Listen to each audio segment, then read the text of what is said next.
രാംനാരായൺ ഭാഗൽ എന്ന 31 വയസ്സുകാരനായ ഛത്തീസ്ഗഡ് സ്വദേശി 2025 ഡിസംബർ മാസം 17-ാം തീയതി പാലക്കാട് ജില്ലയിലെ വാളയാർ എന്ന സ്ഥലത്ത് വെച്ച് ഒരു കൂട്ടം ആൾക്കാരുടെ ആക്രമണത്തിൽ കൊല്ലപ്പെടുകയുണ്ടായി. രാംനാരായൺ ഭാഗൽ വധക്കേസിന് രാജ്യത്തെ നിയമമേഖലയിൽ സുപ്രധാനമായ പ്രാധാന്യമുണ്ട്. അതായത് ഭാരതീയ സംഹിത നിലവിൽ വന്നതിന് ശേഷം ഭാരതീയ സംഹിതയിലെ സെക്ഷൻ 103 സബ് ക്ലോസ് 2 പ്രകാരം മോബ് ലിഞ്ചിങ് ആൾക്കൂട്ട കൊലപാതകത്തിന്റെ ഭാഗമായി കേരളത്തിൽ രജിസ്റ്റർ ചെയ്യപ്പെടുന്ന ആദ്യത്തെ കേസാണ് രാംനാരായൺ ഭാഗൽ വധക്കേസ്. ഭാരതീയ ന്യായ സംഹിത നിലവിൽ വരുന്നതിന് മുമ്പ് ഇന്ത്യൻ പീനൽ കോഡിൽ ഒരിടത്തും ആൾക്കൂട്ട കൊലപാതകത്തിന്റെ ഭാഗമായിട്ടുള്ള പരാമർശം നിലവിലുണ്ടായിരുന്നില്ല.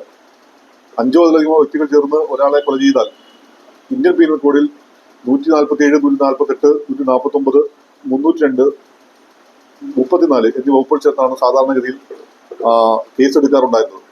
എന്നാൽ ഭാരതീയ ന്യായ സംഹിത നിലവിൽ വന്നതിന് ശേഷം 103 സബ് ക്ലോസ് 2 പ്രകാരമാണ് 5 അതിലധികമോ വ്യക്തികൾ ജാതിയുടെയോ മതത്തിന്റെയോ നിറത്തിന്റെയോ ഭാഷയുടെയോ അടിസ്ഥാനത്തിൽ ഒരു വ്യക്തിയെ കൊല ചെയ്താൽ ആൾക്കൂട്ട കൊലപാതകമായി പരിഗണിക്കപ്പെടുകയും സെക്ഷൻ 103 സബ് ക്ലോസ് 2 പ്രകാരം കേസെടുക്കുകയും ചെയ്തു.